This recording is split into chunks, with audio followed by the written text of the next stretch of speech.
வணக்கம். நான் உங்க friend Jaya Srinivasan. Welcome to veggies recipe.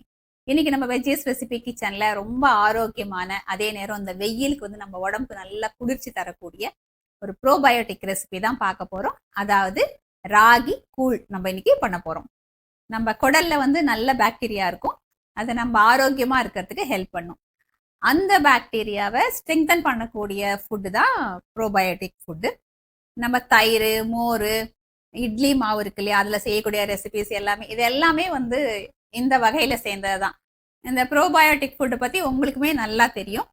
இன்னைக்கு வந்து நம்ம பண்ணக்கூடிய ராகி கூழ் அப்படிங்கிறது ரொம்ப பழைய காலத்துல, அந்த காலத்துல சாப்பிட்டாங்க இல்லையா, அதே மெத்தட் தான். இந்த மாதிரி பண்ணும்போது இது வந்து நமக்கு நல்ல ஒரு உடலுக்கு ஆரோக்கியத்தையும் குளிர்ச்சியும் நல்லா கொடுக்கும். நல்ல டேஸ்டாவும் இருக்கும், நல்ல ஃபில்லிங்காவும் இருக்கும். ஃபர்ஸ்ட் டைம் சேனலை பார்க்குறீங்கன்னா ப்ளீஸ் சப்ஸ்கிரைப் பண்ணுங்க. பெல் ஐக்கானை கிளிக் பண்ணி ஆல் ஆப்ஷன் கொடுத்துட்டீங்கன்னா நான் போடக்கூடிய எல்லா வீடியோஸும் குயிக்காக வந்து உங்களுக்கு ரீச் ஆகும். வாங்க இந்த ராகி கூழ் ஈஸியாக அப்படி பண்ணுறதுன்னு பார்க்கலாம். ராகி கூழ் பண்ணுறதுக்கு 1 கப்பு ராகி மாவு எடுத்துட்டு இருக்கேன். நம்ம எந்த பாத்திரத்தில் ராகி கூழ் பண்ண போகிறோமோ அதுலேயே டைரெக்டாக வந்து இந்த ராகி மாவை ஆட் பண்ணிக்கலாம். 1 கப்பு மாவுக்கு 4 கப்பு தண்ணி அளந்து எடுத்துக்கலாம். அப்போ நம்ம ஸ்டவ்ல எதுவும் வைக்க வேண்டாம். 2 கப்பு, 3, 4 கப்பு தண்ணி ஆட் பண்ணியாச்சு. இதை கொஞ்சம் கூட கட்டி இல்லாமல் கையாலேயோ இல்லை விஸ்க் யூஸ் பண்ணியோ நல்லா கரைச்சிக்கணும். பாருங்க, கொஞ்சம் கூட கட்டி இல்லாமல் கரைச்சாச்சு.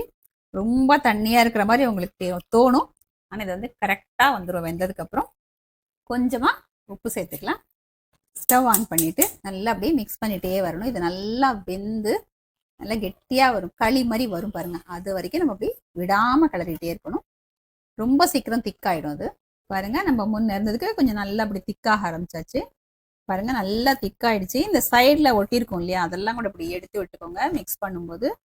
அதனால் இது நமக்கு இன்னும் திக்காகணும். இப்போ கிட்டத்தட்ட ஒரு 10 நிமிஷமா வந்து இதை நான் மிக்ஸ் பண்ணிகிட்டே இருக்கேன். இது நல்லா வெந்து வரணும். பாருங்க, எந்த அளவுக்கு திக்கா இருக்கு. உங்களுக்கு நான் அந்த கன்சிஸ்டன்சி காமிக்கிறேன் பாருங்க. அப்படியே பந்து மாதிரி விழுது பார்த்தீங்களா, இந்த மாதிரி இருக்கணும். அதே நேரம் பார்க்கும்போது ஒரு ஷைனிங் தெரியுது பாருங்க. மாவு வந்து நல்லா வெந்திருக்கு. மாவு நல்லா வெந்திருக்கான்னு செக் பண்ணுறதுக்கு கை இப்படி ஈரம் பண்ணிட்டு இந்த மாவை நீங்கள் தொட்டிங்கன்னு வச்சுக்கோங்களேன், கையில் கொஞ்சம் கூட ஒட்டாது. இந்த மாதிரி நீங்கள் வெந்திருக்கா அப்படிங்கிறத செக் பண்ணிக்கலாம். கன்சிஸ்டன்சியும் இந்த மாதிரி செக் பண்ணிக்கலாம். இந்த அளவுக்கு நல்லா திக்காக வரணும். இப்போ இது நல்லா வெந்தாச்சு. இப்போ சைடில் இருக்கிறதெல்லாம் அப்படி நல்லா எடுத்து விட்டுட்டு ஒரு மூடியை போட்டு மூடிட்டு ஸ்டவ் ஆஃப் பண்ணிடலாம். இது நல்லா சூடு ஆறட்டும், அதுக்கப்புறம் நம்ம பார்ப்போம். ராகி கூழ் வந்து காய்ச்சி வச்சோம் இல்லையா, நல்லா சூடு ஆறியாச்சு. பாருங்க, நல்லா எவ்வளோ கெட்டியா இருக்கு பாருங்க. இந்த மாதிரி ஒரு பானை எடுத்துக்கோங்க, அதுல கொஞ்சம் தண்ணியும் எடுத்துக்கோங்க. கையில தண்ணி தொட்டு நம்ம அந்த கிளறி வச்சிருக்கோம் இல்லையா கூழை நல்ல ஒரு தடவை அப்படி கையால மிக்ஸ் பண்ணிக்கோங்க. அதுக்கப்புறம் திரும்பவும் கையை ஈரம் பண்ணிட்டு இந்த மாதிரி நல்லா பாலா உருட்டிக்கோங்க. என்ன சைஸ்ல நமக்கு வேணுமோ அப்படியே உருட்டிக்கலாம். இந்த உருட்டின அந்த பந்தை வந்து அப்படியே தண்ணியில போட்டுருங்க. இது தண்ணியில ஒன்றும் கரையாது, இது அப்படியே இருக்கும். கிளறி வச்ச மொத்த கூடையும் இந்த மாதிரி சின்ன சின்ன பால் மாதிரி உருட்டி நம்ம இந்த பானை தண்ணியில போட்டுக்கலாம். ஒவ்வொரு பாலும் இந்த மாதிரி உருட்டும் போது கையை வந்து லேசா ஈரம் பண்ணிக்கோங்க. உங்ககிட்ட பானை இருந்தா நீங்க பானை யூஸ் பண்ணிக்கலாம், அப்படி இல்லைன்னா நீங்க நார்மல் பாத்திரம் கூட யூஸ் பண்ணிக்கலாம். இது வந்து இப்போ ஃபுல் ஆயிடுச்சு. நான் இன்னொரு மண்பானையில மிச்சத்தை நான் போட்டு வைக்க போறேன். மண்பானையில வச்சோம் அப்படின்னா அது நல்லா ஒரு குளிர்ச்சி தன்மை அதுக்கு உண்டு இல்லையா, அதனால இந்த கூழு வந்து நமக்கு நல்லா கூலா இருக்கும் குடிக்கும்போது. அதனாலதான் நம்ம மண்பானையில போடுறோம். இதுல வந்து ஒரு 4 உருண்டை எடுத்துட்டு இருக்கேன். மிச்ச மாவு வந்து உருட்டி இன்னொரு மண் பாத்திரத்துல எடுத்துட்டு இருக்கேன். எப்பயுமே வந்து மண் பாத்திரத்துல என்ன சமைச்சாலுமே என்ன வச்சாலுமே நமக்கு அது ரொம்ப ஆரோக்கியம். அதனாலதான் நான் மண் பாத்திரத்துல எடுத்துட்டு இருக்கேன். இது வந்து கூழுக்கான பேஸ் அப்படின்னு நம்ம வச்சுக்கலாம். இதை வந்து இன்னைக்கு நான் கிளறி இருக்கேன் அப்படின்னா அடுத்த நாள் தான் நம்ம இதை வந்து சாப்பிட போறோம். அப்பதான் வந்து நல்லா வந்து ஃபர்மெண்ட் ஆகி அதுக்கு நல்ல ஒரு பாக்டீரியாலாம் நமக்கு இதுல வரும். அந்த மாதிரி குடிக்கும்போது நமக்கு உடம்புக்கு நல்லது. அதனால இன்னைக்கு வந்து இதை மூடி போட்டு வச்சிடலாம். நாளைக்கு நம்ம இதை கூழ் எப்படி கரைக்கிறது அப்படிங்கிறத நம்ம பார்க்கலாம். நம்ம ராகி கூழ் பண்றதுக்காக ராகி உருண்டை, ராகி முத்தைன்னு சொல்லுவாங்க இல்லையா, அது பண்ணி நம்ம தண்ணியில போட்டு வச்சிருந்தோம் இல்லையா. பாருங்க, இதை இப்போ நெக்ஸ்ட் டே நம்ம பார்த்துட்டு இருக்கோம். இதை வச்சு நம்ம எப்படி ராகி கூழ் பண்றது அப்படின்னு பார்க்கலாம். 2 பேருக்காக நான் ப்ரிப்பேர் பண்ண போறேன். இவ்வளோ குவான்டிட்டி வந்து 2 பேருக்கு ரொம்ப அதிகமா இருக்கும். இதை வந்து நம்ம வச்சிருந்து அடுத்த நாள் இன்னும் 2-3 நாள் கூட நம்ம யூஸ் பண்ணிக்கலாம். அதனால இன்னைக்கு எங்களுக்கு தேவையான அளவு மட்டும் நான் எடுக்க போறேன். இது எல்லாத்தையும் இந்த தண்ணியில எடுத்து வச்சுட்டு இதை மட்டும் கரைச்சி இந்த தண்ணியும் நம்ம யூஸ் பண்ணி ராகி கூழ் பண்ணலாம். எனக்கு வந்து நல்ல ஃபர்மெண்டான தண்ணி, இதுல வந்து நல்ல ஒரு பாக்டீரியா நமக்கு இருக்கும்.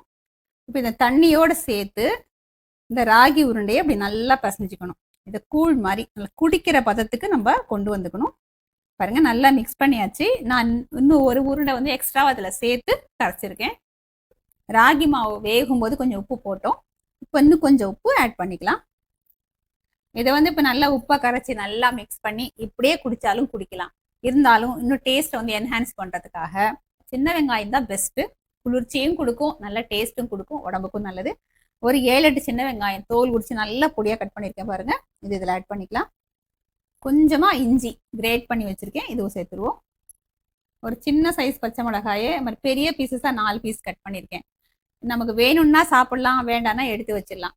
நீங்கள் வேணா பொடியாக கட் பண்ணி கூட சேர்த்துக்கோங்க. கொத்தமல்லி நல்லா வாஷ் பண்ணி பொடியாக கட் பண்ணியிருக்கேன், இதுவும் ஆட் பண்ணிடுவோம். கொஞ்சம் கருவேப்பிலை. இப்போ மாங்காய் சீசன் இல்லையா, இது டேஸ்ட் ரொம்ப நல்லா இருக்கும். அதனால நல்லா பொடி பொடியாக கட் பண்ணிக்கோங்க. கட் பண்ணி இதுவும் ஆட் பண்ணுங்க. சாப்பிடும்போது நடுவில் அப்படியே ஒவ்வொரு மாங்காய் பீஸ் நமக்கு வாயில வரும்போது ரொம்பவே நல்லா இருக்கும். ஒரு மூடி லெமன் அந்த ஜூஸை வந்து நம்ம இதில் புழிஞ்சிக்கலாம். 1 கப்பு தயிர் ஆட் பண்ணிக்கலாம். இப்போ இது எல்லாத்தையும் நல்லா மிக்ஸ் பண்ணிடுவோம். நமக்கு இன்னும் கொஞ்சம் தண்ணியாக வேணும் அப்படின்னா நம்ம இந்த தண்ணி இருக்கு இல்லையா, இந்த தண்ணியே நம்ம ஆட் பண்ணிக்கலாம். வெள்ளம் தண்ணியை எடுத்துக்க வேண்டாம். இந்த தண்ணியை யூஸ் பண்ணிட்டு இது மிச்சம் இருக்கு இல்லையா, இது வந்து அடுத்த நாள் சாப்பிட்றதுக்காக இதில் புது தண்ணியை ஆட் பண்ணி வச்சுக்கோன்னா நெக்ஸ்ட் டே சாப்பிடலாம். இதை எதுவும் நம்ம ஃப்ரிட்ஜில் வச்சு ஸ்டோர் பண்ண அவசியமே இல்லை, வெளியில இருந்தாலுமே கூட நல்லாயிருக்கும். இது பாருங்க நல்லா மிக்ஸ் பண்ணிடுறேன். கன்சிஸ்டன்சி பாருங்க, இந்த மாதிரி இருந்தால் குடிக்கிறதுக்கு நல்லா இருக்கும். கொஞ்ச நேரத்துக்கு நமக்கு ஃபில்லிங்காக கூட இருக்கும். இப்போ ராகி கூழை நம்ம சர்விங் கிளாஸில் எடுத்துக்கலாம். ஆல்ரெடி நம்ம நிறைய சின்ன வெங்காயம் போட்டிருக்கோம், இருந்தாலும் மேலே கொஞ்சம் சின்ன வெங்காயம் போட்டுக்கலாம். கொஞ்சம் கொத்தமல்லி. இந்த வெயிலுக்கு எதமான நல்ல நம்ம உடம்பு குளிர்ச்சி தரக்கூடிய ராகி கூழ் சர்விங்க்கு ரெடி. இதுக்கு வந்து தொட்டுக்கிறதுக்கு கொத்தவரங்காய் வத்தல் வறுத்து வச்சிருக்கேன், மோர் மிளகா, இல்லைன்னா கொஞ்சம் ஊறுகாய். இப்போ சீசன்லாம் மாங்காய் ஊறுகாய், ஏதாவது ஒரு ஊறுகாய் கூட நம்ம எடுத்துக்கலாம். எதுவுமே வேண்டாம்னா இது அப்படியே குடிச்சா கூட ரொம்ப சூப்பராக இருக்கும். வாங்க டேஸ்ட் பண்ணி பார்த்துடலாம். நல்லா ஒரு தடவை மிக்ஸ் பண்ணிப்போம், ஏன்னா வெங்காயம் மாங்காய் எல்லாமே போட்டிருக்கோம். டேஸ்ட் பண்ணி பார்த்துட்டு எப்படி இருக்குன்னு சொல்கிறேன். அருமையாக இருக்குங்க. இதோட பெஸ்ட் ஃபுட்டு உலகத்தில் எங்கேயுமே இருக்க முடியாது. அந்தளவு டேஸ்ட்டாக இருக்குது, ரொம்ப ஆரோக்கியமானது கூட, நேச்சுரலாக ஃபர்மெண்ட் ஆனது. இதில் வந்து ஆயில் அந்த மாதிரிலாம் நம்ம எதுவும் சேர்க்கலை. ராகி கூழ் அப்படின்னாலே இதுதான் பர்ஃபெக்டான மெத்தட். இந்த மாதிரி பண்ணாதான் நமக்கு முழு ஆரோக்கியம் நமக்கு இதுலேருந்து கிடைக்கும். ரொம்ப டேஸ்டியாகவும் இருக்கும். கண்டிப்பாக எல்லாருமே ட்ரை பண்ணி பாருங்க. எப்படி வந்து எனக்கு கமெண்ட்ல சொல்லுங்க, லைக் பண்ணுங்க, உங்க ஃப்ரெண்ட்ஸ் அண்ட் ஃபேமிலியில் ஷேர் பண்ணுங்க. புது ரெசிபியோட நாளைக்கு நான் உங்களை மீட் பண்றேன். தேங்க்ஸ் ஃபார் வாட்சிங்.